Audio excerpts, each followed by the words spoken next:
السلام علیکم ناظرین، میں ہوں آپ کا ہوسٹ ڈاکٹر نعمان۔ ناظرین، بچوں کی تربیت کے اوپر آج کا ہمارا ٹاپک ہے۔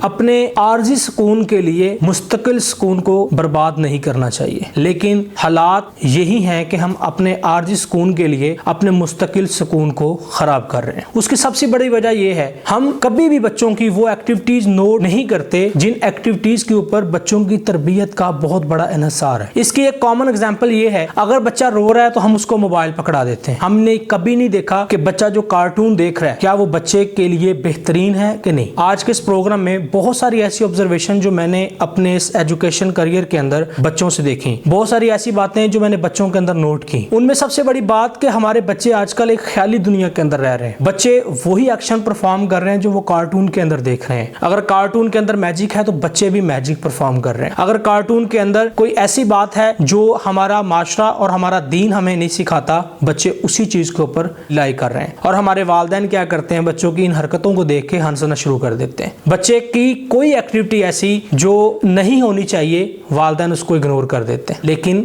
ہمیں اپنے بچوں کی تربیت کے لیے سب سے پہلے پورا شیڈیول بنانا چاہیے۔ اس شیڈیول میں ہمیں وہ پہلے ایکٹیویٹی خود دیکھنی چاہیے کہ جو بچہ کارٹون دیکھ رہا ہے اس کو پہلے خود دیکھیں کہ اس کے اندر کوئی ایسی چیز تو نہیں جو ہمارے بچوں کو نقصان دے رہی ہو۔ دیکھیں کہ اس کے اندر کوئی ایسی چیز تو نہیں جس کی وجہ سے ہمارے بچے کسی پریشانی کا شکار نہ ہو جائیں۔ تو یہی مین وجوہات ہے کہ جب بچے خیال کی دنیا میں رہنا جینا سیکھ لیتے ہیں اور ان کو حاضر پہ وہ چیزیں ملتی نہیں ہیں، تو ہمارے بچے دن بدن ناکامی کی طرف جانا شروع کر دیتے ہیں۔ اور کل کو جب بچے بڑے ہوتے ہیں تو والدین کا گلہ ہوتا ہے کہ ہمارے بچوں کی تربیت اچھی نہیں ہوئی۔ تو تربیت کے اندر سب سے مین چیز وہ یہ ہے، آپ بچوں کی ہر ایکٹیویٹیز کے اوپر نوٹ کریں۔ تربیت ایک ماں کا نہیں ہوتی ذمہ داری، تربیت ایک خاندان کرتا ہے۔ یہاں پہ اگر بچہ اچھا نکل جائے، ماں کے اوپر بلیم آتا ہے کہ ماں نے ایک تربیت کی۔ بچہ برا ہے تو بھی ماں کے اوپر بلیم آ گیا۔ لیکن جب تربیت کی بات ہوتی ہے تو وہ پورا خاندان کرتا ہے، اس میں آپ کے سارا رشتے شامل ہوتے ہیں۔ اسکول بھی تربیت کی درسگاہ ہے، گھر بھی تربیت کی ہی درسگاہ ہے۔ اس لیے کوشش کریں کہ اپنے بچوں کی تربیت کے اندر کوئی کسی قسم کا کمپرومائز نہ کریں۔ ناظرین، انشاءاللہ کل ایک نئے موضوع کے ساتھ آپ کے سامنے حاضر خدمت ہوں گے۔